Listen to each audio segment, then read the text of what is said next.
আমি মুসলমান, আমি নামাজ পড়ি, আর যারা পড়িনি তারাও বিশ্বাস করি আমার রুজির মালিক আল্লাহ, রুজি দেয় আল্লাহ। তো রুজি যখন আল্লাহ দেন, তাহলে সেই আল্লাহ দিত রুজি থেকে কিছু বরাদ্দ থাকবে মসজিদের জন্যে।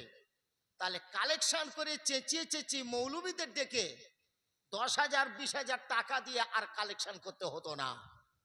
তারা আসতো, দিনের কথা বলতো, কোরআন হাদিসের কথা বললে আমাদের কিছু লাভ হতো, ইমানই লাভ হতো, আমাদের কিছু জ্ঞান বাড়তো। কিন্তু আমরা তা করতে পারলাম না, বরং কালেকশন করতে করতে একজন যোগ্য মুফতি সাহেবের 2 ঘন্টা সময় চলে গেল। এটা কেন যে হয় না, এটা ভাবি এবং কষ্ট পাই। আল্লাহ রাব্বুল আলামিন বলেছেন, আমিম্মা রাযাকনাহুম ইনফিকুন, তোমাদের যে রুজি আমি আল্লাহ তোমাদের দিয়েছি, যে সম্পদ আমি আল্লাহ তোমাদের দিয়েছি, সম্পদ তুমি তোমার মায়ের পেটে থেকে আনোনি, আর সম্পদ নিয়ে তুমি কবরের পেটে তো যাবে না। বলে যা আমি দুনিয়াতে দিয়েছি তা তুমি রেখে আসতে হবে। তুমি একটা জেলখানার আসামি, জেলখানায় যারা ঢোকে কয়েদিরা, তারা এই দুনিয়ার বাইরের যা চাকচিক্যময় পোশাক তার খুলে নেওয়া হয়, খুলে নিয়ে সেটা একটা জায়গায় বরাদ্দ করে রাখা হয়, প্যাকিং করে রাখা হয়। 4 বছর 6 বছর 10 বছর জেল খাটার পরে সে যখন জেলে ঢুকলো, জেলের পোশাক পরে নিল। 6-8 বছর 10 বছর যার যেমন সাজা খাটার পরে যখন সে ফিরে আসবে ফ্যামিলির কাছে, তার আবার জেলখানার পোশাক খুলে নেওয়া হয়, নিয়ে তাকে ওই যে পোশাক তার খুলে রাখা হয়েছিল ওই পোশাকটাকে আবার পরিয়ে দেওয়া হয়। দুনিয়ার জীবনটা একটা জেলখানার জীবন। মায়ের পেটে থেকে এসেছেন উলঙ্গ হয়ে, কিছু হানেননি, খালি হাতে এসেছেন। আপনি যখন যাবেন কবরের পেটে, উলঙ্গ হয়তো যেতে হতো। আল্লাহ যদি আমাদের লজ্জাটুকু না দিত, শরমটুকু না দিত, চোখে যদি লেহাজ না থাকতো, তাহলে বাবাকে উলঙ্গই কবরে পাঠিয়ে দিতাম, মুর্দারকে উলঙ্গই কবরে পাঠিয়ে দিতাম। কিন্তু যেহেতু আল্লাহ চোখে একটা লেহাজ দিয়েছে, এজন্য বাজারের কম দামি কাপড় তাকে জড়িয়ে কবরে দেওয়া হয়। ফলে দুনিয়ার যা কিছু তুমি সব রেখে গেলে। এই দুনিয়ার জীবনটা হলো একটা কয়েদি জীবন, জেলখানার জীবন। ফলে আমাদের যে সম্পদ আল্লাহ দেন, দিয়েছেন, তার থেকে একটা বরাদ্দ কেন আমি মসজিদে দেবো না, কেন দেই না? এর জন্য জলসা দিয়ে মৌলবীদের হেঁকে হেঁকে কালেকশন করতে হবে, এটা অত্যন্ত লজ্জা এবং দুঃখের ব্যাপার। সমস্ত জায়গায় আমার হিসাব, আর মসজিদের বেলা আমার হিসাব নাই। জলসার দিনে মৌলবীর কথা শোনার পরে 500 টাকা দেবো, 1000 টাকা দেবো। আমরা মসজিদ এরিয়ার মধ্যে যত মানুষ থাকি, যদি বাড়ি পিছু 1000 করে টাকা মসজিদে দিই, এই মসজিদ সোনা বাঁধানো হয়ে যায়। কিন্তু পারবো না, এগুলো আমাদের হবে না।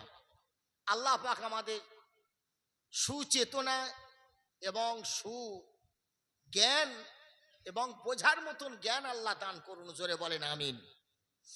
ভাই, ভাঙা মজলিসে বক্তব্য কি দিতে পারি আমি? তবে দুটো একটা কথা শোনাই আপনাদের কাছে, অল্পক্ষণ, বেশিক্ষণ নয়।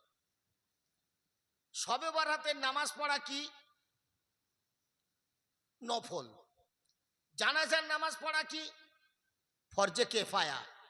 একজন যদি জানাজার নামাজ পড়ে কবরে ঢুকিয়ে দেয়, পুরো পৃথিবীর মানুষ কেউ গুনাহগার আর হবে না, গ্রামের মানুষ গুনাহগার হবে না। শবে বরাতের নামাজ নফল, না পড়লে কোনো গুনাহ হবে না। আমি আশ্চর্য হই এই মুসলমানের প্রতি, জানাজার নামাজ পড়তে 100 কিলোমিটার এখান থেকে গাড়ি ছুটিয়ে যায়। মেয়ের শ্বশুর মারা গেছে, ছেলের শ্বশুর মারা গেছে, নিজের শ্বশুর মারা গেছে, বন্ধু মারা গেছে, অথচ আর একটা নামাজ আছে, নামাজটা ফরজে আইন, যে নামাজের হিসাব কিয়ামতের দিন দিতে হবে। ওটা কোন নামাজ? 5 ওয়াক্ত নামাজ। এই নামাজ পড়তে মুসলমান কুণ্ঠিত। যত লোক জানাজা পড়তে যায় অত 5 ওয়াক্ত নামাজ পড়ে না। শবে বরাতে নামাজ পড়তে যত লোক ঢোকে মসজিদে ওই দিনেতে অত লোক ফরজ নামাজ পড়ে না।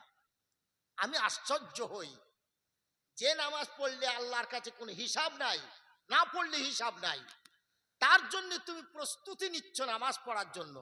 শবে বরাতের নামাজ, ঈদের নামাজ ওয়াজিব নামাজ পড়তে হবে, ঠিক আছে, পড়া হয়, কিন্তু ফরজ নামাজ যার সম্পর্কে আল্লাহর নবী বলেছেন আউয়ালু ইহাসাবুল আবদা ইয়াউমাল কিয়ামাতে আস-সালাহ, কিয়ামতের দিন সর্বপ্রথম হিসাব হবে ফরজ নামাজের হিসাব।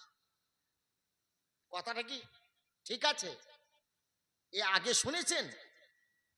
নিশ্চয়ই শুনেছেন। মসজিদে তালিম হয়, নিশ্চয়ই শুনেছেন। আর যদি না শোনেন বোঝা গেল আপনারা মসজিদে আসেননি। কিয়ামতের জীবনের প্রথম হিসাব হবে নামাজের।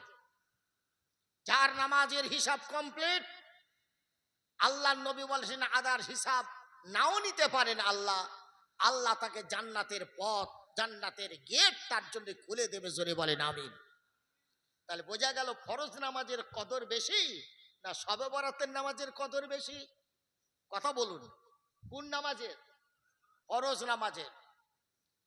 জানাজার নামাজ আপনি যদি পড়তে না যান, যদি কারুর জানাজা আপনার না পড়া হয়, আল্লাহ হিসাব নেবেন আপনার কাছ থেকে। হযরত শাইখুল হাদিস, সাহারানপুরের বিখ্যাত, জগৎ বিখ্যাত শাইখুল হাদিস হযরত জাকারিয়া সাহেব রহমাতুল্লাহ আলাইহের পিতা মরহুম মাওলানা ইহা সাহেব রহমাতুল্লাহ আলাইহে ইন্তেকালের পরে বিভিন্ন জায়গা থেকে ওনার কাছে ফোন আসতেছে যে হুজুর জানাজা কখন হবে। উনি সকলকে বলেছিলেন অত দূর থেকে জানাজায় আসার দরকার নাই, হাজির হবার দরকার নাই, তবে দুটো কাজ করো। কি? বুজুর্গদের কত সুন্দর পন্থা, যে সময়টা নিয়ে তুমি আমার অপের জানাজায় আসবে, বাড়িতে বসে ওই সময় তুমি তসবিহ তেলাওয়াত করো, কোরআন পড়ে ওর সব আমার বাপের রুহের হস্তে ইসালে সব করে দাও, আর আসতে যেতে যে গাড়ি খরচ হবে ওই টাকাটা আমার বাপের নামে দান করে দাও। জানাজায় হাজির হতে হবে এমন কোনো ব্যাপার নয়। সুতরাং জানাজার নামাজ ফরজে কিফায়া, এর জন্য 100 কিলোমিটার গাড়ি ছুটিয়ে জানাজার নামাজ পড়তে যাই, আর ঘরের ধারের মসজিদে আজান হয় হাইয়া আলাল ফালাহ, তোমার কামিয়াবি, তোমার মুক্তি, তোমার সফলতা এই নামাজের মধ্যে চলে এসো, এই মসজিদে এসো। আমরা মসজিদে যেতে পারিনি। কবির একটা কবিতা পড়ছে, মনে বলি। এ বিমারি দারুদ দিল মসিহার চিমাজুই, তবিবে মেহেরবাই যা শেফাই যা দাওয়াই যা। এই রোগগ্রস্ত, নিপীড়িত, শোষিত, মজলুম মানুষ তুমি কোথায় যাও মুসলমান? কোথায় তুমি শান্তির জন্য কোন পথ খোঁজো? যদি শান্তির পথ থাকে আল্লাহর ঘর, আল্লাহর ঘরে এসে 2 রাকাত নামাজ পড়ে আল্লাহর কাছে কাঁদ। সব থেকে বড় ক্লিনিক হলো আল্লাহর ঘর মসজিদ, সব থেকে বড় ডাক্তার এখানে আছে, উত্তম ওষুধও এইখানে রয়েছে। তো রোগের ঔষধ এই মসজিদে আছে। তোমার উত্তম ডাক্তার যদি পৃথিবীতে খুঁজতে চাও তা এই মসজিদে আছে। সুতরাং মসজিদে এসো, নামাজে দাঁড়াও, 2 চোখের পানি ফেলে আল্লাহর কাছে কাঁদো। বর্তমান দেখছি সারা পশ্চিম বাংলার চিত্র, সমস্যায় পড়লে এখন কথা সদস্য আছে, সমস্যায় পড়লে যাব এমএলএ এর কাছে, সমস্যায় পড়লে যাব পার্টির লিডারের কাছে, এছাড়া মুসলমানের আর জায়গা নাই। অথচ সব থেকে বড় সমস্যার সমাধানের জায়গা হলো আল্লাহর ঘর মসজিদ। সাহাবায়ে কেরামরা তারা তাদের জীবনের যত সমস্যা পড়েছে সব সমস্যার সমাধানে আল্লাহর ঘর মসজিদকে বাছাই করেছিল, মসজিদে দোয়া করেছে, কেঁদেছে, আল্লাহ সমস্যার সমাধান দিয়েছে। আমাদের বুজুর্গদের জীবনের সমস্যার সমাধান নামাজের মধ্য দিয়ে জীবনের সমস্যার সমাধান খুঁজে নিয়েছে। সারা পৃথিবীর কোনো ডাক্তার যদি বলে তুমি রোগী, তোমার কোনো ওষুধ নাই, কোনো চিকিৎসা নাই, যা খাবার খেয়ে নাও, দুনিয়াতে খেয়ে নাও, এর কোনো চিকিৎসা বিজ্ঞানে নাই। আল্লাহ রাব্বুল আলামিন যেন হেঁকে বলে, বান্দা সারা দুনিয়া তোরে ছেড়ে দিয়েছে, বলেছে কোনো ওষুধ নাই, আমি আল্লাহ আমার কাছে ওষুধ আছে। সারা দুনিয়ায় যে ক্ষমতা নাই, দুনিয়ার ক্ষমতা যেখান থেকে শেষ, আমি আল্লাহ আমার ক্ষমতা সেখান থেকে শুরু। সুবহানাল্লাহ। সারা দুনিয়ার ক্ষমতা যেখানে শেষ, আমার আল্লাহর ক্ষমতা সেখান থেকে শুরু। সুতরাং মুসলমান, মসজিদ ছেড়েছ যেদিন থেকে, অপদস্থ শুরু হয়েছে সেদিন থেকে, আল্লাহর সামনে নামাজের পাটি বিছানো ছেড়েছ যেদিন থেকে, তোমার জীবনের কষ্ট নেমে এসেছে সেদিন থেকে। হযরতে রাবিয়া বসরি হজে যাচ্ছেন, বিশাল কাফেলা, নারী পুরুষ জওয়ান যুবক সব যাচ্ছে, মা রাবিয়া বসরি যাচ্ছে। আল্লাহর পরীক্ষা, অনেক সময় আল্লাহ রাব্বুল আলামিন বুজুর্গদের পরীক্ষা করেন, ইমানদারদের পরীক্ষা করেন।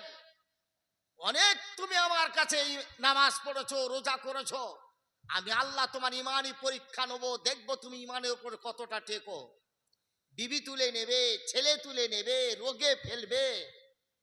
রাবিয়া বসরি যাচ্ছে, গাধায় চলে যাচ্ছেন, বৃদ্ধা অবস্থায় গাধাটা এক জায়গায় আপনার মঞ্জিল করেছেন সকলে। তো উনি সেইখানে বসে একটু পানি খাচ্ছেন, খেজুর খাচ্ছেন, চোখের উপরে গাধাটা মারা গেল। মা রাবিয়া বসরি একটু চিন্তায় পড়লেন না, কোনো টেনশন নিলেন না। আর ইমানদারির কি টেনশন? যা করেন আল্লাহ ভালোর জন্য, এটাই হলো ইমানদারির বিশ্বাস। টেনশন কেন করব?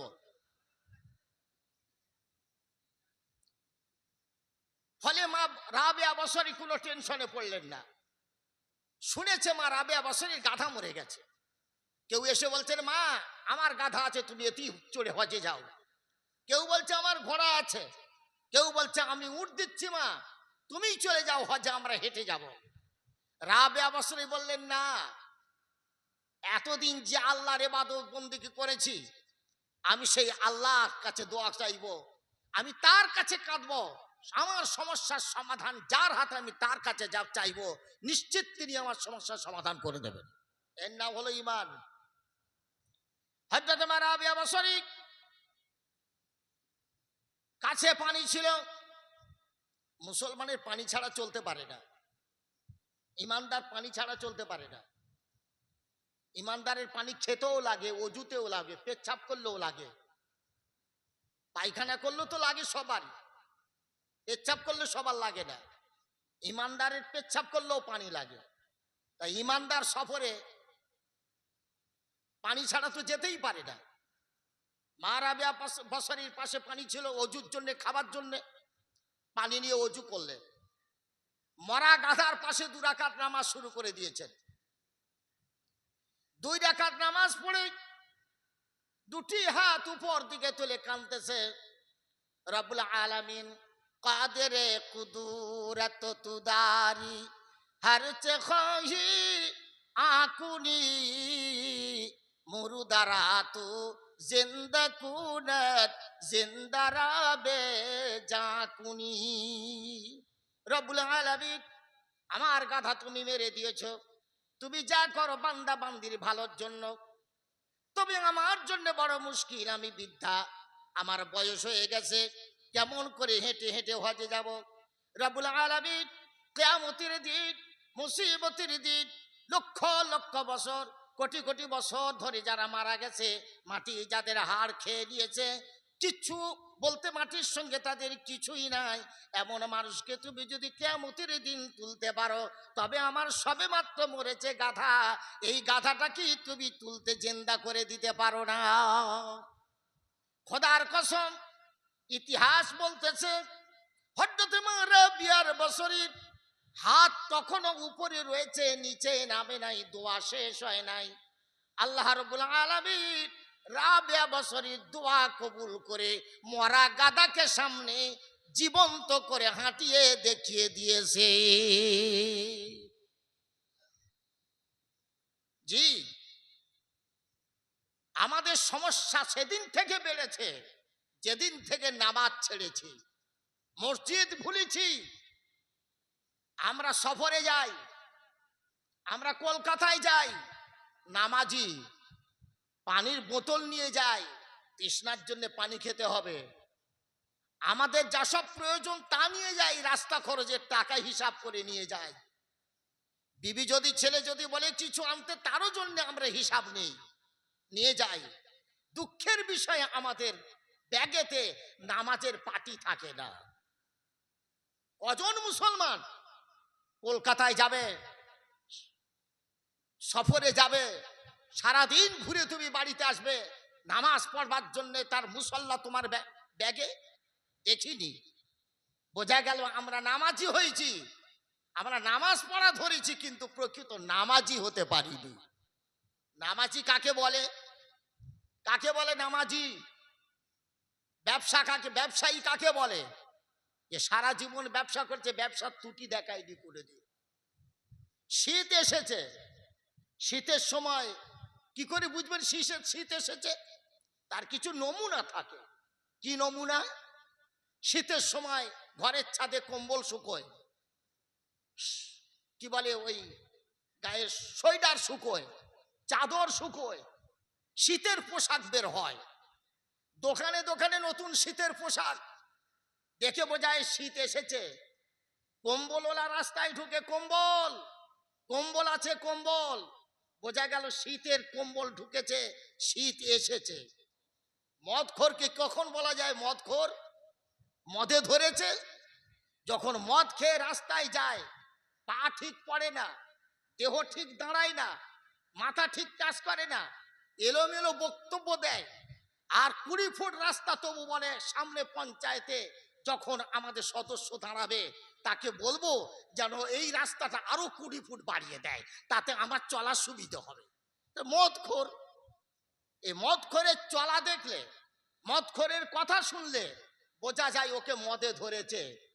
তা তুমি ইমানদার, তোমাকে ইমানে ধরেছে, কি করে বুঝবো? কখন বুঝবো তোমাকে ইমানে ধরেছে? তখন বুঝবো তোমার ইমানে ধরেছে যখন তুমি বাড়িতে আছো, বসে বিবির সাথে গল্প করছো, মেয়ের সাথে গল্প করছো, চা দোকানে বসে গল্প করছো, পাশে তুমি বসে গল্প করছো, পুকুরের সামনে বসে গল্প করছো, আর ওদিকে আজান হেঁকে দিয়েছে, আল্লাহু আকবার, আল্লাহু আকবার। সব ছেড়ে দিয়ে যখন তুমি বিবিকে চিনতে পারবে না, ছেলেকে চিনতে পারবে না, মেয়েকে চিনতে পারবে না, বন্ধু বান্ধব কাউকে চিনতে পারবে না, সব ছেড়ে মসজিদে এসে যখন লোটায় পানি নিয়ে অজু তোরা শুরু করে মসজিদে উঠেছ, আল্লাহু আকবার বলে দাঁড়িয়ে যাবে, বোঝা যাবে তোমাকে ইমানে ধরেছে। তার আগে তুমি ইমানদার বলে দাবি করতে পারো না যে তোমাকে ইমানে ধরেছে। হ্যাঁ, তুমি ইমানদার, ওই রকম ইমানদার। বিড়ির আগুনে ছেলের দুধ গরম করা যায় না? যায়। বিড়ির আগুনে চা গরম করা যায় না? ঠিক তেমন করে তোমার ইমানদার, তোমার ওই ইমানে কোনো কাজ হবে না। শত্রুর বিরুদ্ধে দোয়া করবে, আল্লাহ কবুল করবে না। তুমি রোগ হয়েছে, দোয়া করবে, আল্লাহ কবুল করবে না, কারণ তোমার সেই পরিমাণের ঈমান তোমার কাছে নাই। আল্লাহ রাব্বুল আলামিন বলেন, ওয়ালা তাহিনু ওয়ালা তাহজানু ওয়া আনতুমুল আ'লাউনা ইন কুনতুম মুমিনিন। পদদলিত হবে না, তুমি বিউজ্জতি হবে না, তোমার কোনো টেনশন থাকবে না। আল্লাহ রাব্বুল আলামিন তোমাকে উচ্চ মাকাম দান করবে, পৃথিবীর গদি তোমাকে দেবে, বাদশা বানাবে, মুখ্যমন্ত্রী বানাবে, প্রেসিডেন্ট বানাবে। শর্ত হলো যদি তুমি ইমানদার হও, যদি তুমি ইমানওয়ালা হও। ওয়ালাকাদ কাতাবনা ফি যাবুরি মিন বাদি যিকরি আন্নাল আরদা ইয়ারিসুহা মিন ইবাদিয়াস সালিহিন। আল্লাহ রাব্বুল আলামিন বলেন, ওয়ালাকাদ কাতাবনা ফি যাবুরে, পূর্বের যত ধর্মগ্রন্থ আল্লাহর ছিল তাতেও বলেছি, আর এই কোরআনেও আমি বলছি তোমরাই হবে পৃথিবীর বাদশাহ, তোমাদের জন্য রিজার্ভেশন সিট, তোমরা প্রেসিডেন্ট হবে, বাদশাহ হবে, মুখ্যমন্ত্রী হবে, গোটা পৃথিবী তোমরা পরিচালনা করবে, তোমরা হবে বাদশাহ, আর পৃথিবীর সব হবে তোমাদের গোলাম। শর্ত হলো যদি তোমরা আল্লাহ ওয়ালা হও, নেককার হও। নেককার হতে হবে, ইবাদিয়াত সলিহিন। তোমরা আল্লাহর নেককার বান্দা যদি হতে পারো, হিংসা ভুলো, ফল খলম ছাড়ো, ব্যক্তি হিংসা ছাড়ো, আত্মকন্দল ছাড়ো, আল্লাহ ওয়ালা হও, মসজিদ ওয়ালা হও, মসজিদ ভরা আন্দোলন করো। এ যদি তোমাদের মধ্যে থাকে তাহলে আল্লাহ রাব্বুল আলামিন এই পৃথিবীর গদি তোমাদের জন্য দেবে। মুহাম্মাদুর রাসূলুল্লাহ والذين معه أشداء على الكفار رحماء بينهم تراهم ركعا سجدا يبتغون فضلا من الله ورضوانا سيماهم في وجوههم من أثر السجود ذلك مثلهم في التوراة ومثلهم في الإنجيل মুহাম্মদ রাসূলুল্লাহ গোটা বিশ্বের মুসলমানকে এক নেতার পিছনে চলতে হবে যদি বিশ্ব জয় করতে চাও। তা যদি না হয়, আজ চোখের সামনে মায়ানমার মার খাচ্ছে, আজ চোখের সামনে ফিলিস্তিনের মুসলমান মার খাচ্ছে, আগামীতে তোমাকেও মার খেতে হবে। সারা বিশ্বের মুসলমানকে মার খেতে হবে, কেউ বাঁচাতে পারবে না। এক নেতার পিছনে আসতে হবে, এক নেতার নেতৃত্বে চলতে হবে, ভুললে চলবে না। সেটা হলো কে? মুহাম্মদ রাসূলুল্লাহ, আল্লাহ রসুল, যার নাম হলো মুহাম্মদ সাল্লাল্লাহু আলাইহি ওয়াসাল্লাম। ওয়াল্লাযীনা মাআহু আশিদ্দাউ আলাল কুফারি রুহামাউ বাইনাহুম। এই চরিত্রই তো হবে মুসলমানকে, সাহাবাওয়ালা চরিত্র। আল্লাহ রাসূল সাল্লাল্লাহু আলাইহি ওয়াসাল্লামের সাহাবারা ছিলেন অত্যন্ত কঠোর এবং কঠিন কাফের বেঈমানদের উপরে। কোন রকম প্রশ্রয় ছিল না, কোন রকম প্রশ্রয় তারা দিত না। ইমানের বাইরে শত্রুদের কোনো প্রশ্রয় দিত না। তারা জানতো একমাত্র বন্ধু হলো ইমানদার। পৃথিবীর সব থেকে মুসলমানদের শত্রু হলো কাফের বেঈমানেরা। সুতরাং আশিদ্দাউ আলাল কুফার, তারা ছিল গরিব, তারা বিল্ডিং ওয়ালা ছিল না, বালাখানা ছিল না, তাদের অর্থ ছিল না, তাদের অস্ত্র শস্ত্র ছিল না, কিন্তু ঐক্যবদ্ধ ক্ষমতা সারা পৃথিবীর কাফেরদের পা নড়িয়ে দিয়েছে, পায়ের তলার মাটি হটিয়ে দিয়েছে। আজ মুসলমান আত্মকন্দলে ভুগছ, তুমি মুসলমান গৃহবিবাদে ভুগছ, মুসলমান মুসলমানের মিল দেয়। পরক্ষণে আল্লাহ বলছেন আরেকটা কাজ করতে হবে, শুধু ঐক্যবদ্ধ ক্ষমতা হলে হবে না, আরেকটা জিনিস থাকতে হবে। কি? রুহামাউ বাইনাহুম, নিজেদের মধ্যে আপোষের মধ্যে মহব্বত ভালোবাসা থাকতে হবে।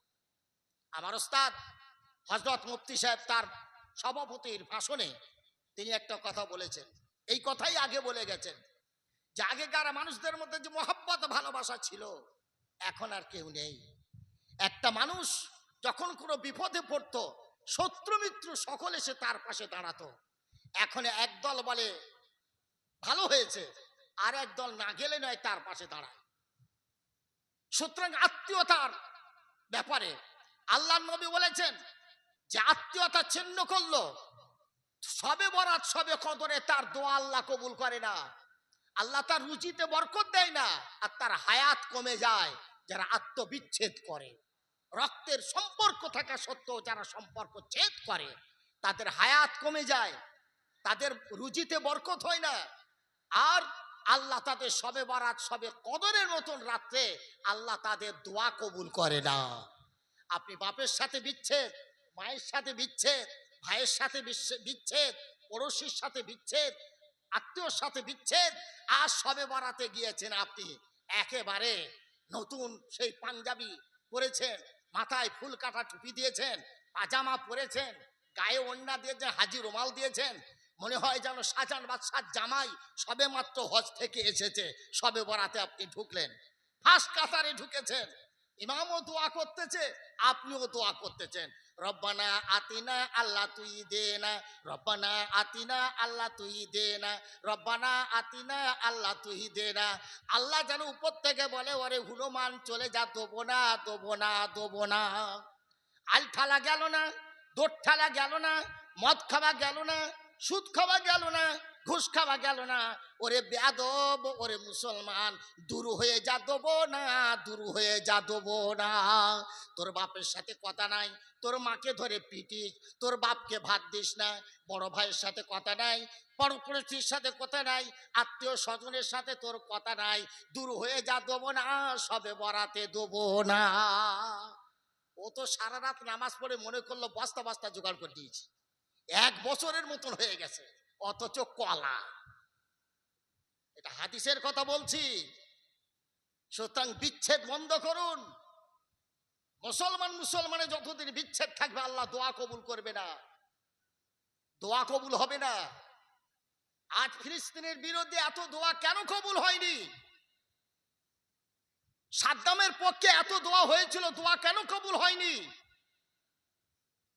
সুতরাং ভুল আমাদের, ত্রুটি আমাদের, চরম ত্রুটি আমাদের মধ্যে রয়েছে, এগুলো ছাড়তে হবে, এর জন্য তওবা করতে হবে।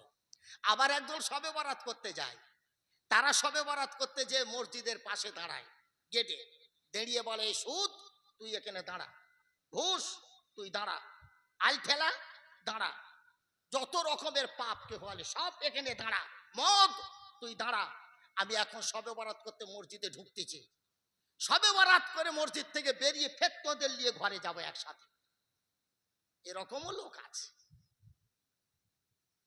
মদ খাওয়া ছাড়লো না, সুদ খাওয়া ছাড়লো না, হাজারো পাপ ছাড়লো না, বাপের সাথে কথা নাই, ভাইয়ের সাথে কথা নাই, কাকে ধরে পিটেছে, কাকে ধরে মেরেছে, কাকে খুন বইয়েছে, তার কাছে ক্ষমাও চাইলো না। শবে বরাতের দিন মসজিদের গেটে এসে বলল, ওরে তুই দাঁড়া, সুদ তুই দাঁড়া, ঘুষ তুই দাঁড়া, মদ তুই দাঁড়া, যত রকমের পাপের কথা মনে করে বলল, সব তোরা দাঁড়া, আমি মসজিদে যাই, নামাজ পড়ে এসে তোদের ঘরে নিয়ে যাব। মসজিদ থেকে বেরিয়ে ইমাম দোয়া করে দিল, আল্লাহর বান্দা মসজিদ থেকে বেরিয়ে গেট থেকে সবগুলো নিয়ে আবার ঘরে গেল। সকাল থেকে আবার শুরু হয়ে গেল, আর ও মনে মনে করেছে জীবনের সব গুনাহ মাফ হয়ে গেছে। না না না, আগে তুমি তওবা করো, তবে আল্লাহ তোমার জীবনের গুনাহ মাফ করে দেবে। আগে তওবা করো, আর কোনোদিন গুনাহ করব না, মদ আর কোনোদিন খাবো না, সুদ আর কোনোদিন খাবো না, মানুষের রক্ত আর কোনোদিন চুষবো না, আমি জেনা কোনোদিন করব না, ব্যভিচার কোনোদিন করব না, জীবনে কোনোদিন কারোর জমি জোর করে দখল করব না, 1 বিঘত নেব না। এই সব পাপের সামনে নিয়ে তওবা করে বলো, আল্লাহ আজ শবে বরাতের রাত, শবে কদরের পবিত্র রাত, যত পাপ আমার মধ্যে ছিল আমি সব তওবা করতেছি, আর মদ কোনোদিন খাবো না, তারি কোনোদিন খাবো না, জুয়া কোনোদিন খেলবো না, আর আমি সুদ কোনোদিন খাবো না। আল্লাহ তুমি আমার গুনাহ মাফ করে দাও। আল্লাহ তোমার জীবনের গুনাহ মাফ করে দেবে। জি, এত সহজ। فقلت استغفروا ربكم إنه كان غفارا يرسل السماء عليكم مدرارا ويمددكم بأموال وبنين ويجعل لكم أنهارا।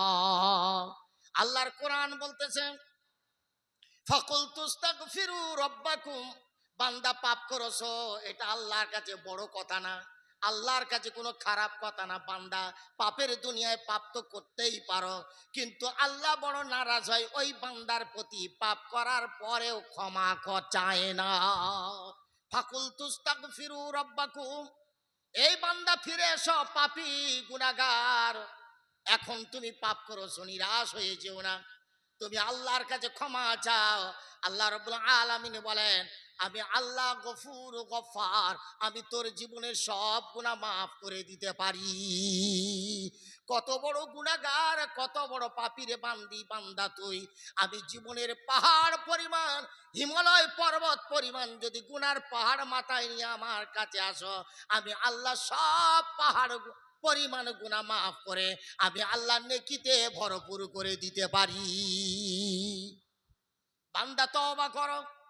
তওবা করলে ফ্যাসিলিটি কি পাবে? আল্লাহর তরফ থেকে কি পাবে? তুমি আল্লাহ ফ্যাসিলিটি দিচ্ছেন, ওয়ায়ুমুদিদ ওয়ায়ুরসিলু আলাইকুম মিদরারা।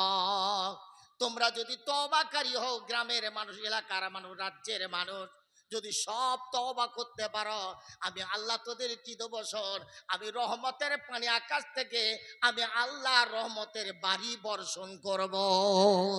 এমন পানি দেব চাষ পচে যাবে না, এমন পানি দেবো না যাতে তোর চাষ জ্বলে যায়, দেবো না অতিবৃষ্টি, দেবো না অনাবৃষ্টি, দেবো না। আমি আল্লাহ মাপের পানি দেবো, রহমতের বৃষ্টি দিয়ে আমি আল্লাহ তোর চাষের ব্যবস্থা করে দেবো। এখন সময় মতন পানি হয় তো? ঘুমুচ্ছেন নাকি? সময় মতন পানি হয়, মাপের পানি হয়, কখনো পচে যায় আবার কখনো জ্বলেও যায়। এ কথা তো আল্লাহ ১৫০০ বছর আগে বলেছে। মুসলমান, পাপ মাথায় করে রেখে দিও না। যদি কিছু পাপ হয়ে যায় তওবা করো। আল্লাহর কাছে তওবাকারী ব্যক্তি এত প্রিয়, তওবা করার সাথে সাথে আল্লাহ রহমতের পানি বর্ষণ দেয়। জি, পানি যদি পেতে চাও, শান্তির পানি যদি পেতে চাও, পাপ থেকে মুক্ত হও, পাপ মুক্ত জীবন তৈরি করো। আফসোস, যে মুসলমান ছিল একদিন পুলিশ, যে মুসলমান একদিন ছিল যে দুনিয়ার মানুষের বিচার করত, যার আদর্শ থেকে গোটা পৃথিবী আদর্শিত হলো, সেই মুসলমান পাড়ায় আজকের মদ মদ মদ। এমন কোন পাড়া আছে মুসলমানের যে পাড়ায় মদ ঢোকেনি? মদখোর নাই, সুদখোর নাই, ঘুষখোর নাই। আফসোস। আল্লাহ রাব্বুল আলামিন আবার বলেন, ওয়ায়ুমদিদকুম বিআমওয়ালিন ওয়া বানিনা ওয়ায়াজআল লাকুম আনহারা। যদি ও মুসলমানেরা তওবাকারী হও, পাপ মুক্ত জীবন যদি তৈরি করতে পারো রে বান্দারা, আমি আল্লাহ তোমাদের মালে বরকত দেব, জমিনের উর্বরা ক্ষমতা বাড়িয়ে দেব, ফসল বৃদ্ধি করে দেব। ওই মুসলমান, তওবার বিনিময়ে আমি আল্লাহ তোমারে ধনী বানাবো। তোর ব্যবসায় বরকত হবে, আমি আল্লাহ তোর ব্যবসায় লাল বাতি জ্বালাবো না, তোর চাষে আমি আল্লাহ বরকত দেব। ও মুসলমান, যদি তওবাকারী হও, আমি আল্লাহ তোমার ব্যবসায় বরকত দেব, চাষে বরকত দেব, তোরে ধনী বানাবো। ব্যবসায় যদি বরকত না হয়, দেখা যাচ্ছে খাজা সাহেবের দড়ি কার গলায় আছে, খাজা সাহেবের ডোর কার হাতে আছে, ও তাবিজ নেবে সেখান থেকে ব্যবসায় বরকতের জন্য। ওরে ব্যবসায় বরকতের জন্য যে শর্ত আল্লাহ নবী বলেছে সেগুলো তুই পালন কর। ভাজাল মাল বিক্রি করবে, ওজনে কম দেবে, মিথ্যা বলে ব্যবসা করবে, কত তাবিজ ঝুলবি তুই, কত জালে তাবিজ পড়াবি, আর কত তাবিজ তুই টামাবি, বরকত হবে না। নবীজি বলেছেন, যে ভাজাল মাল বিক্রি করে, যে মালে ওজনে কম দেয় আর মিথ্যা শপথ খেয়ে মাল বিক্রি করে, ওর দোকানে লাল বাতি জ্বলবে, ওর ব্যবসায় লাল বাতি জ্বলবে। জি, সুতরাং আমরা তাবিজ বানতে পটু আছি, আমরা তাবিজ কিনতে পটু আছি। কোন মৌলবীর তাবিজের দাম বেশি? ৫,০০০ টাকা, ২১,০০০ টাকা, সেখান থেকে তাবিজ আনবো, ব্যবসায় বাঁধবো, অথচ মদ খাওয়া ছাড়বে না, জেনা ছাড়বে না, ব্যবসার টাকা দিয়ে ফুর্তি করতে ছাড়বে না, বেগানা নারী নিয়ে দীঘায় যাবে, ব্যবসার টাকা নিয়ে বেগানা নারী নিয়ে হাজারদুয়ারিতে যাবে, আর তুমি মৌলভী সাহেবের তাবিজ নিয়ে কাজ হবে? এখন আবার কেউ কেউ বলে, কি বলতেছে, বলে মৌলভী সাহেবদের তাবিজে কাজ হয় না। তবে কার তাবিজে কাজ হয়? বললো ওই ভোদর বা মুতে পানি লাইনে ওর তাবিজে কাজ হয় ভালো। কি বেয়াকুব দেখো, মৌলভী সাহেবের তাবিজে কাজ হয় না, ভোদর বা মুতে পানি নেয় না, ওর তাবিজে কাজ হয়। তা আমি বলি তুই ঠিক বলিছিস, আরে মোল সাহেব তো মুতে পানি নেয়, ওর তাবিজে কাজ হতে গেলে তোকে মুতে পানি নিতে হবে, নামাজ পড়া ধরতে হবে। ভোদর বা মুতে পানি নেয় না, তুইও মুতে পানি নিবি, তুই তো এক জাত, ওই জন্য তোর কাজ হয়। কথা বুঝতে পারছেন? সুতরাং তাবিজ ততক্ষণ কাজ করতে পারে না যতক্ষণ না তুমি চরিত্রবান হবে, পাপ মুক্ত জীবন হবে। আল্লাহ রাব্বুল আলামিন বলেন ওয়ায়ুমুদিদুকুম বিআমওয়ালিন ওয়া বানিন ওয়া ইয়াজআল লাকুম আনহারা। যদি তুমি চরিত্রবান হও, আখলাকওয়ালা হও, যদি তুমি পাপমুক্ত জীবন নিতে পারো, আমি আল্লাহ তোমার মালে বরকত দেব, তোকে ধনী বানাবো। শুধু ধনী বানাবো না, যদি তোর ধন দৌলত দেওয়ার পরে যদি তোর খাবার কেউ না থাকে, সন্তান যদি না থাকে, পুত্র সন্তান যদি না থাকে, আমি আল্লাহ তোর বাঁঝা বিবির পেটে পুত্র সন্তান দান করব। ওরে তোর বিবির সন্তান হয় না, ডাক্তার বলেছে হবে না, তুমি হাজার চেষ্টা করেছো, বিবির পেটে বাচ্চা আনতে পারো না। আল্লাহ বলছেন তোর পাপের জন্য তোর বিবিকে বাঁধা করেছি, তুই তওবা কর, পাপ ছাড়, আমি আল্লাহ তোর বাঁধা বিবির পেটে সন্তান দান করব, পুত্র সন্তান দেবো। অবানিন, আমি পুত্র সন্তান দান করব, শুধু ধন দৌলত দেবো না, তোকে ধনী বানাবো না, তোর ধন দৌলত খাবার মতন, রক্ষা করার মতন আমি আল্লাহ তোর ঔরসে তোর বিবির পেটেতে পুত্র সন্তান দান করব। বোঝা গেল, মানুষ যখন পাপ করে, পাপের কারণে আল্লাহ চাষের বরকত কমিয়ে দেয়। চাষের পাপের কারণে আকাশের পানি আল্লাহ কখনো অনাবৃষ্টি দেয়, কখনো অতিবৃষ্টি দেয়।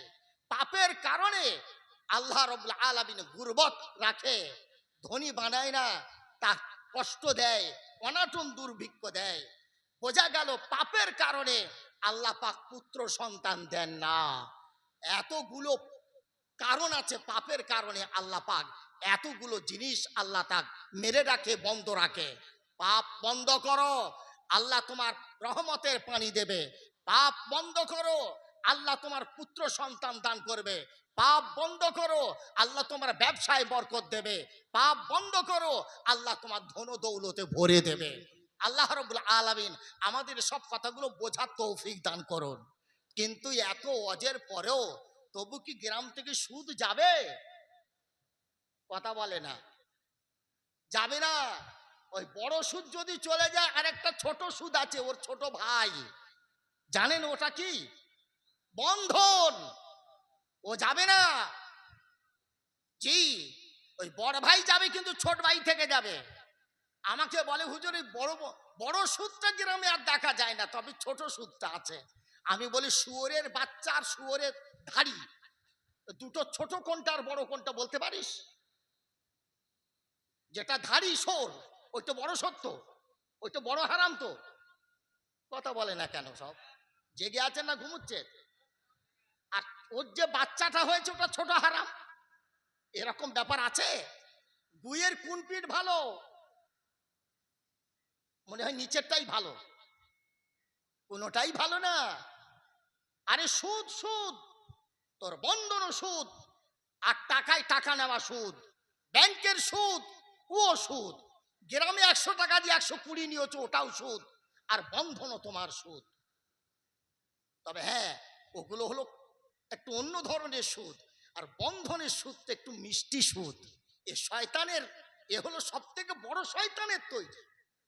আমি যখন ভাবি অবাক হই যে কার মাথায় এটা আসলো। সব মেয়ে গ্রুপ করে দিয়ে সুদের বন্ধনের সুদ চালাচ্ছে। সব লিডার হলো যত আমাদের মুসলমানের বাড়ির শিক্ষিত ভদ্র সব মেয়েরাই হচ্ছে লিডার। জি, আল্লাহ হেফাজত করুন, সুদ থেকে বাঁচুন, সুদ থেকে বাঁচুন। যে বাড়িতে সুদ ঢুকেছে, খোদার রহমত চলে গেছে, বিদায় নিয়েছে। যে যে ব্যবসাতে সুদ ঢুকেছে, আল্লাহর রহমত বিদায় নিয়েছে। সুতরাং থাকতে পারে না, কোনোদিন থাকতে পারে না, হতে পারে না কোনোদিন। আল্লাহ রাব্বুল আলামিন আবার বলছেন,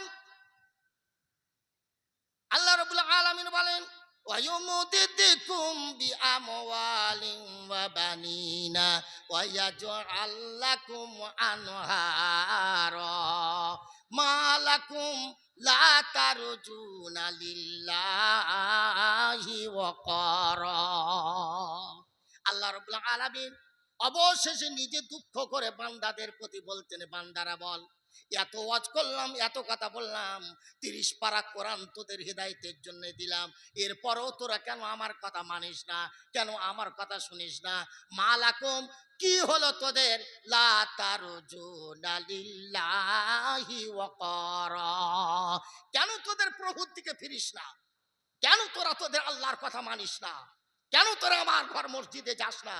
কি জন্যে? কি হয়েছে তোদের? কি হলো বল? আল্লাহ বলছেন দুঃখ করে। বাপ যেরকম ছেলেকে বুঝিয়ে যখন হয় না, স্কুলে যাবে না, পড়াশোনা করবে না, ভালো কাজ করবে না, বাবা মা দুঃখ করে বলে, এত করে তোকে বলছি তোদের কি হলো বল? ঠিক আল্লাহ রাব্বুল আলামিন তেমন করেই বলছেন, মা লাকুম, এ দুনিয়ার মানুষ, তোদের হলো কি? লা তারজুনা লিল্লাহি ওয়াকারা, আমার মতন প্রভুর কাছে তোরা আত্মসমর্পণ কেন করিসনি বল? ভাইরা আমার, এটা অত্যন্ত দুঃখের কথা, আল্লাহর বড় খেদের কথা। কে দেয়নি তোদের? আল্লাহ বলছেন তোদের কে দেয়নি বল?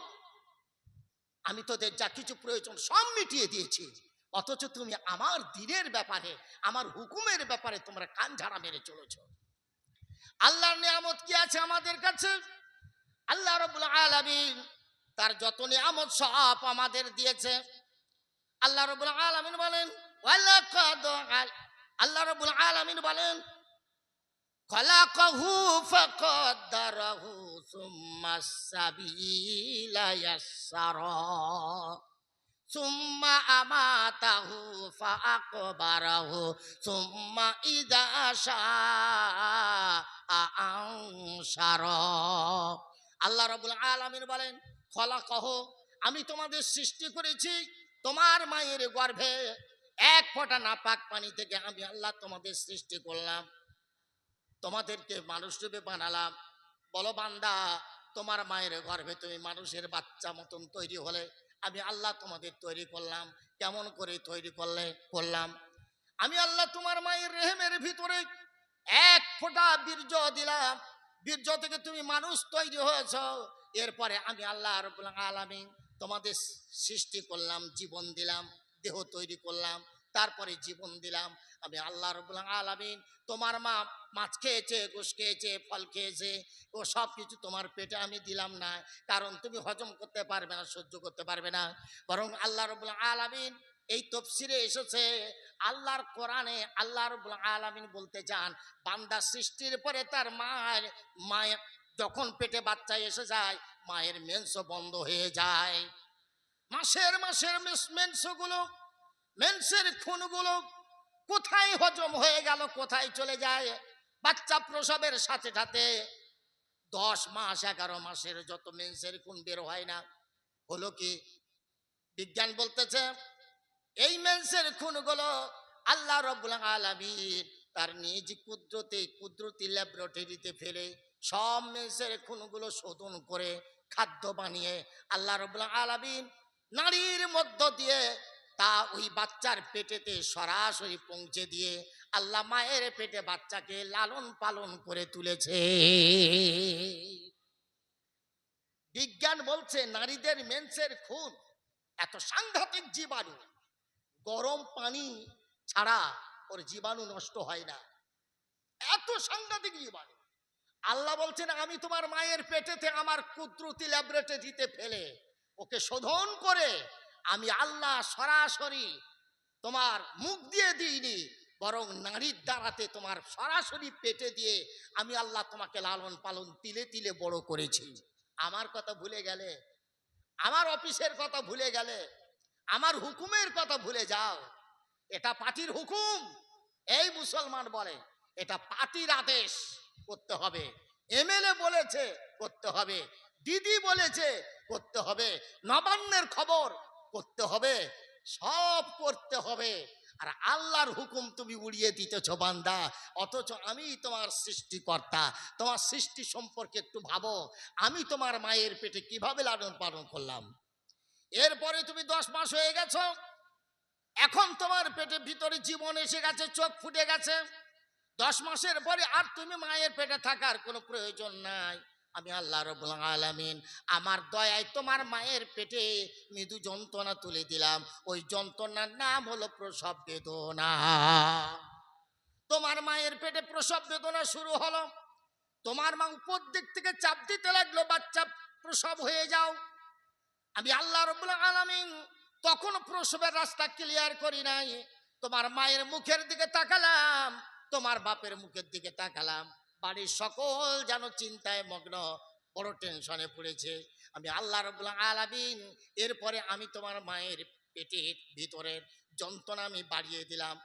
এখন আমি আল্লাহ রাব্বুল আলামিন, তুমি বাচ্চা, তোমার পাটা নিচের দিকে, মাথা দিকে, উপর দিকে, পায়ের দিকে বাচ্চা হলে বড় রিস্ক হয়ে যাবে মায়ের জীবনের।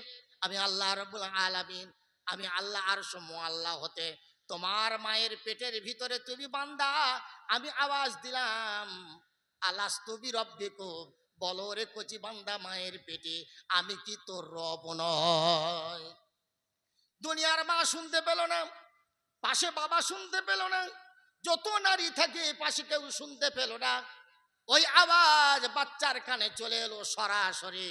বাচ্চা উত্তর দিতেছেন, আমি আপনি সবাই সঙ্গে সঙ্গে উত্তর দিলাম, বালা আল্লাহ, হ্যাঁ তুমি ঠিক বলেছ, তুমি আমার রব, আমি তোমার বান্দা। আল্লাহ রাব্বুল আলামিন আবার বলেন, বান্দা যদি আমি তোমার রব হই, তুমি যদি স্বীকার করে নিলে, তবে তোর মায়ের গর্ভে একটা সেজদা দে।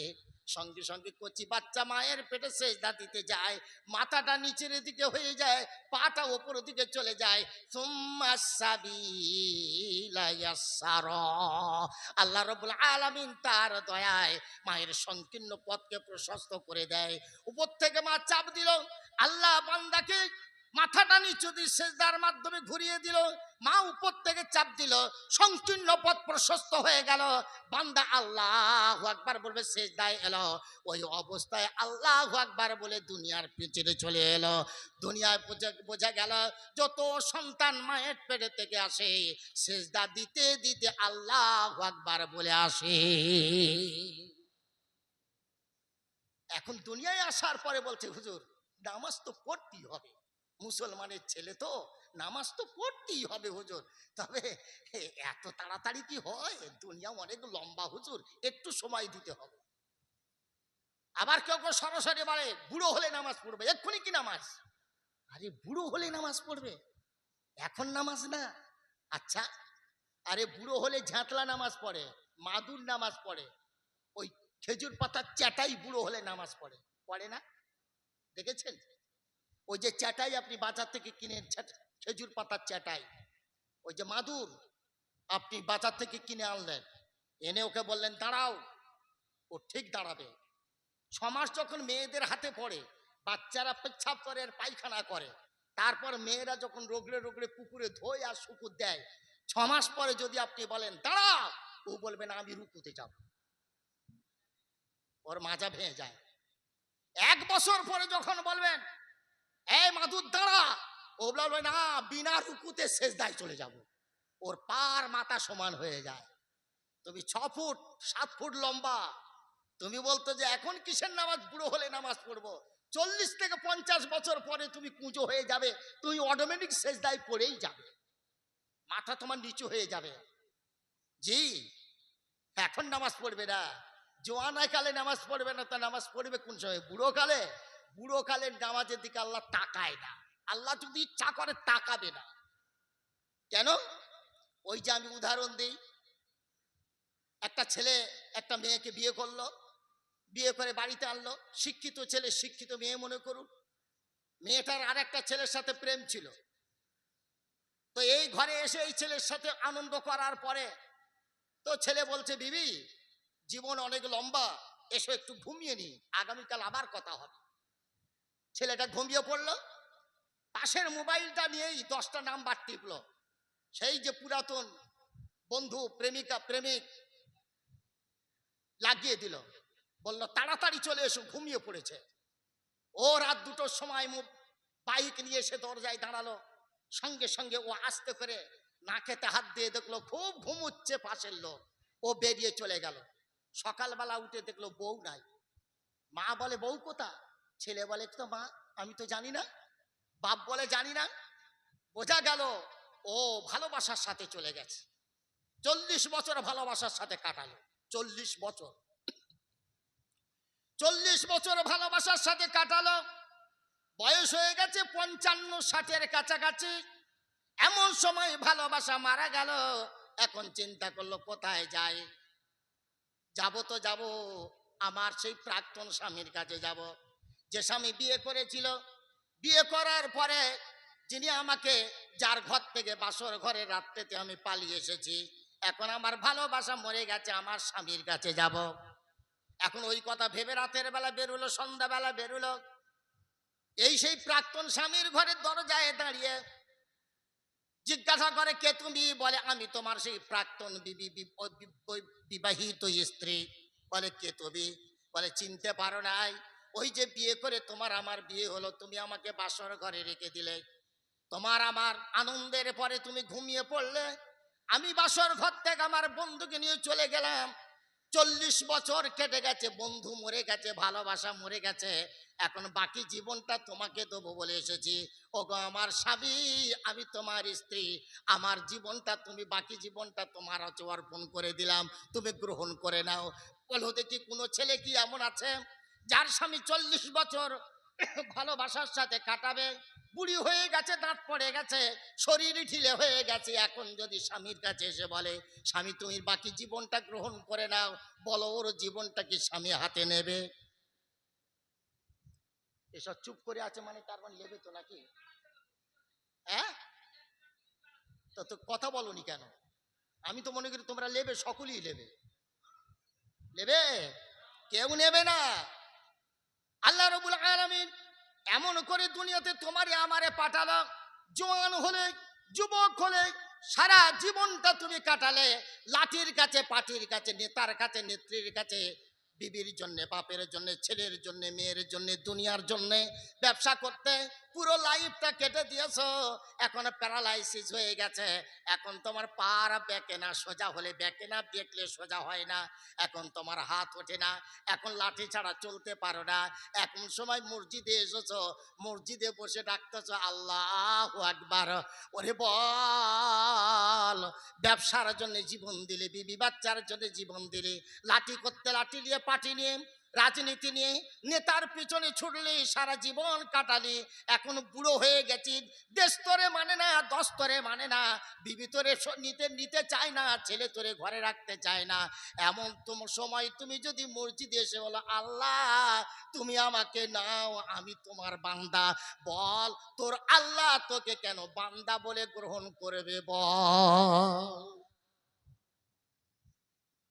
কথা কি বুঝে আসছে? জি, তুমি তোমার বউকে যেমন গ্রহণ করতে পারোনি, আল্লাহ বুড়ো বয়সের বান্দাকে আল্লাহ ইচ্ছা করলে গ্রহণ করতে নাও পারে। জি, তোমার সেজদা যাওয়ার আগে পা কেবলার দিকে আগে চলে যাচ্ছে, এরকম দেখেন নাই? এই অবস্থায় এসে বলবেন আল্লাহু আকবার, আল্লাহ আমি তোর বান্দা। আল্লাহ বললে একদিন কোথায় ছিলিস, কোথায় ছিলিস বান্দা? সব তো দিয়েছো তুমি সকলকে, আমাকে কি দিয়েছো বলো? 80টি বছর কাটিয়া গেল, তোমায় ডাকি নাই প্রভু, তবু তুমি মোর মুখের অন্ন কাড়িয়া লও না কভু। 80 বছর ধরে তোমার পাপ করেছি, তোমার সাথে শিরক করেছি, হাজারো গুনাহ করেছি, লক্ষ কোটি গুনাহ করেছি, শুধু গুনাহ গুনাহ গুনাহ, পাপ আর পাপ ছাড়া কিছু জানি না। তবু তুমি এমন আল্লাহ, এমন দয়াবান আল্লাহ, 80 বছরের মধ্যে তুমি এক ঘটা পানি দিতে কম করো নাই। ইনি হলেন আমাদের আল্লাহ। 80 বছর ধরে পাপ করেছো, 80 বছর তোমাকে খেয়েছে, তবু তুমি আল্লাহর প্রতি একবার সদয় হলে না, একবার ভাবলে না কে খাওয়ালো, কে পড়ালো? জি, হঠাৎ কুতুবউদ্দিন বখতিয়ারি কাকি রহমাতুল্লাহ আলাইহি, ভারতবর্ষের বিখ্যাত আলিম এবং বিখ্যাত বুজুর্গ, তিনি সাগরের ধারে এক জঙ্গলে বসে আর তিনি ভাবছেন এই বিশাল সাগরের ঢেউ কি করে উঠছে, কি করে নামছে, এ পানি, এ জোয়ারের পানি আবার কোথায় চলে যায়, আল্লাহ রাব্বুল আলামিনের কুদরত ভাবতেছে। আমি আয়াতে এই প্রথমে আয়াতটা পড়েছি, কিন্তু তবে আজকের কিন্তু ও আয়াতের ব্যাখ্যার দিকে যাইনি, অন্যদিকেই চলে এসেছে। ওয়াকাইয়্যিম মিন আয়াতিন ফিল আরদি ইয়ামুররুনা আলাইহা ওয়া হুম আনহা মুরিদুন। এই পৃথিবীতে কত নিদর্শন আল্লাহর ছড়িয়ে রয়েছে, আল্লাহ ছড়িয়ে রেখে দিয়েছে। বান্দা তোমরা তো দেখো আর মারিয়ে চলে যাও, ভাবুনি। তোমরা যদি ভাবতে তোমার আল্লাহকে চিনতে পারতে। জোরে বলেন সুবহানাল্লাহ। যা আমরা দেখতে পাই পৃথিবীতে সব আল্লাহর নিদর্শন। ওয়ালিকুল্লি শাইইন লাহু আয়াতুন তাদুল্লু আলা আন্নাহু ওয়াহিদুন। তোমার মুরগির ডিমটাও আল্লাহকে পাওয়ার নিদর্শন। তোমার গোয়ালের গরু যে দুধ দেয় ওটা যদি ভাবো তুমি আল্লাহকে ধরতে পারবে।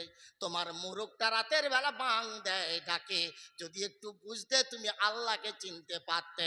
গোটা বিশ্বের যা কিছু যদি তুমি ভাবো আমার আল্লাহ ছাড়া আর কোনো নিদর্শন পাবে না, সব আমার আল্লাহর নিদর্শনে ভরা। ওই মুরগির বাচ্চা যেটা মুরগির পেট থেকে ডিম থেকে বের হয়েছে সবে মাত্র একদিনের, মা নিয়ে ঘুরতেছে আর কিচুমিচি করে আওয়াজ দিচ্ছে। এবার একটা ছাবা কিছু পেয়েছে, মুরগিটা একবার ডাক দিল, করে